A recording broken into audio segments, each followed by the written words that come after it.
Hello friends, myself doctor Mayur Sahita and इस video lecture के अंदर हम थोरैक्स की एनाटॉमी के अंदर एक और इम्पोर्टेंट टॉपिक जिसका नाम है रूट ऑफ लंग या फिर नाम है hilum of the lung.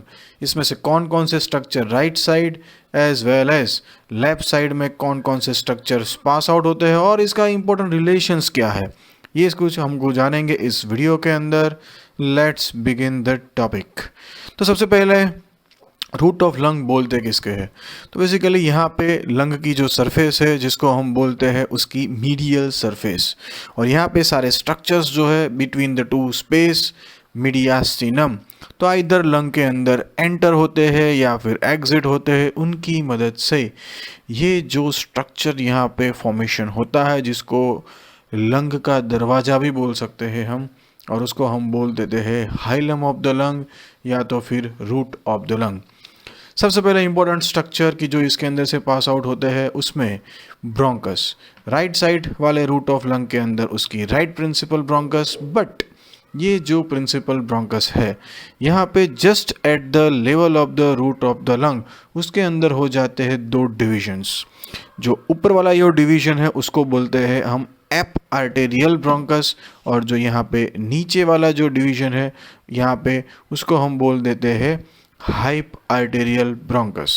So right side जो प्रिंसिपल ब्रोंकस है वो यहाँ पे रूट ऑफ द लंग पे दो डिवीजन एप एंड हाइप, जबकि लेफ्ट साइड के अंदर जो है यहाँ पे प्रिंसिपल ब्रोंकस जो है वही जो है इस रूट ऑफ द लंग के अंदर एंटर होती है।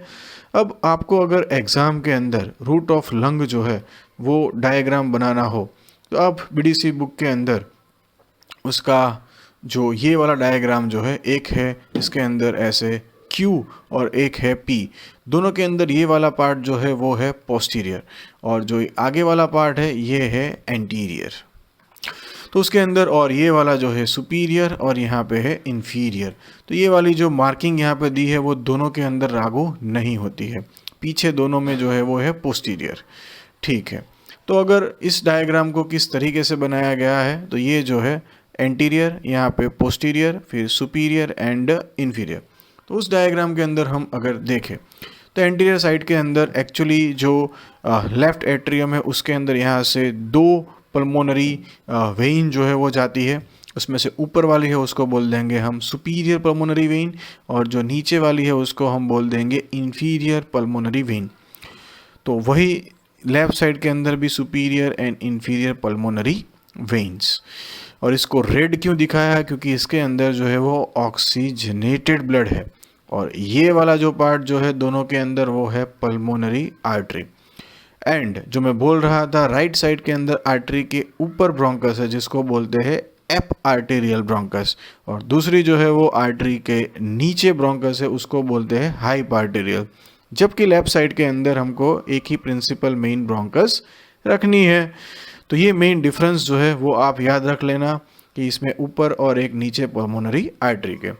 दूसरी चीज़, लंग के अंदर उसके टिश्यू को ऑक्सीजन सप्लाई करने के लिए जो आर्टरी होती है वो होती है bronchial artery, but right side वो एक ही है, जबकि लेफ्ट साइड के अंदर यहाँ पे ब्रोंकियल आर्टरी दो है, और दोनों ही के अंदर ब्रोंकियल वेइन जो है वो सिंगल है। दूसरा, लंग के अंदर टिश्यू को सप्लाई करने के लिए जो न्यूरोनल प्लेक्सस जो बनते हैं न्यूरॉन्स से, सिंपैथेटिक एंड पैरासिम्पैथेटिक, उसमें दो प्लेक्सस बन जाते हैं। एक यहाँ पे आगे की साइड आ जाता है जिसको बोलते हैं एंटीरियर पल्मोनरी प्लेक्सस, एक जो आ जाता है पोस्टीरियर साइड उसको बोलते हैं पोस्टीरियर पल्मोनरी प्लेक्सस।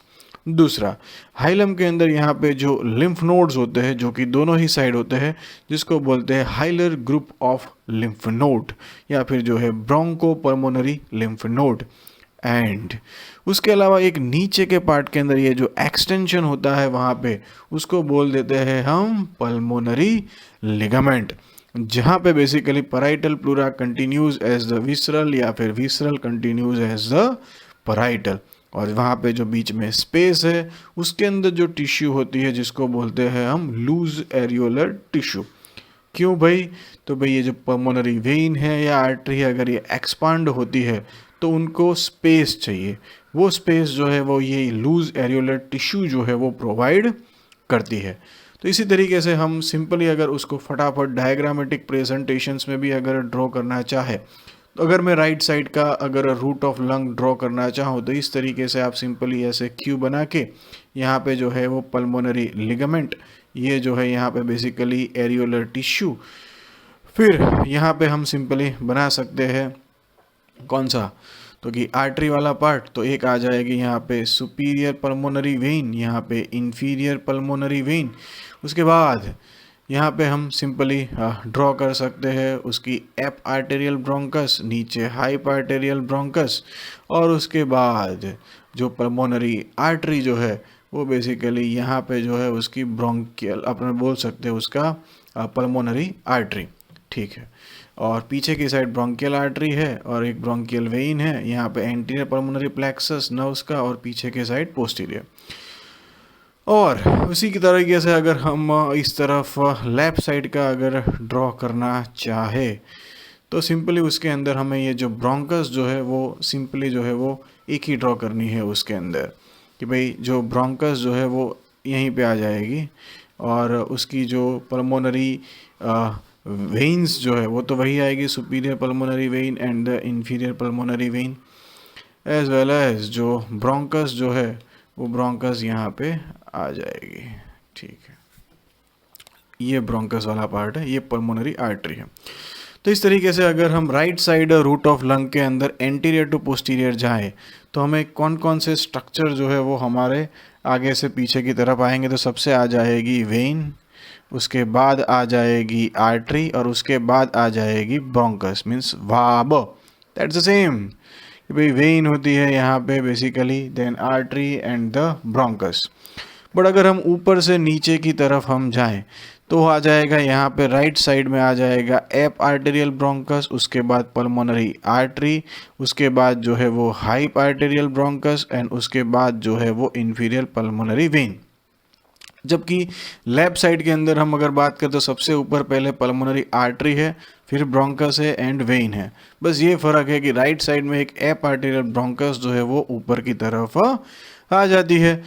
तो अगर हम बात करें इसके कुछ कुछ रिलेशंस के बारे में, तो ये एक डायग्राम है, सिंपली आप इसमें से याद रख सकते हो कि भाई जो राइट साइड का रूट ऑफ लंग जो आपको यहाँ पे दिख रहा है उसमें ऊपर के मेन साइड यहाँ पे जो है वो एजाइगस वेन जो है जो यहाँ पे सुपीरियर वेना केवा के अंदर जाती है।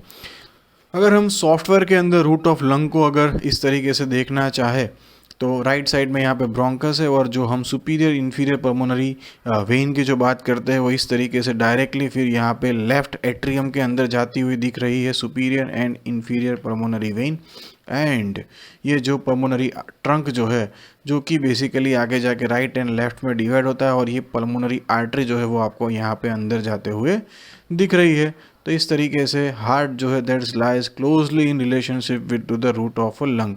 तो इस तरीके से भी आपको जो है वो याद हो सकता है। तो अभी रिलेशन के अंदर सिंपल रिलेशन याद रख लेना कि राइट साइड वाला जो रूट ऑफ लंग है उसमें एजाइगस वेन ऊपर से क्रॉस करती है, फिर नव की अगर मैं बात करूँ तो फ्रेनिक आगे से जाती है और वेगस जो है वो पीछे से। इसमें आगे की साइड सुपीरियर वेना केवा है और ईसोफेगस है वो पोस्टीरियर साइड। और लेफ्ट साइड का जो रूट ऑफ लंग है उसमें मेन कौन आर्च करता है, then it's a arch of aorta.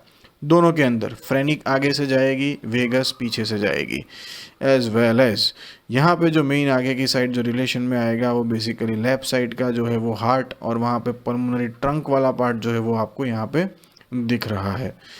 So I hope कि आप सबको जो है वो समझ में आ चुका होगा। मेनली लेफ्ट साइड में ऊपर से एओर्टा और राइट साइड में जो है वो एजाइगस वेन, और दोनों में ही इन्फीरियर रिलेशन में हमको याद रखना है पल्मोनरी लिगामेंट, बराबर। सो ये है इस वीडियो का एंड। आई होप आप सबको रूट ऑफ लंग जो है वो समझ में आ चुका होगा। जल्दी मिलेंगे दूसरे वीडियो के साथ। Thanks for listening.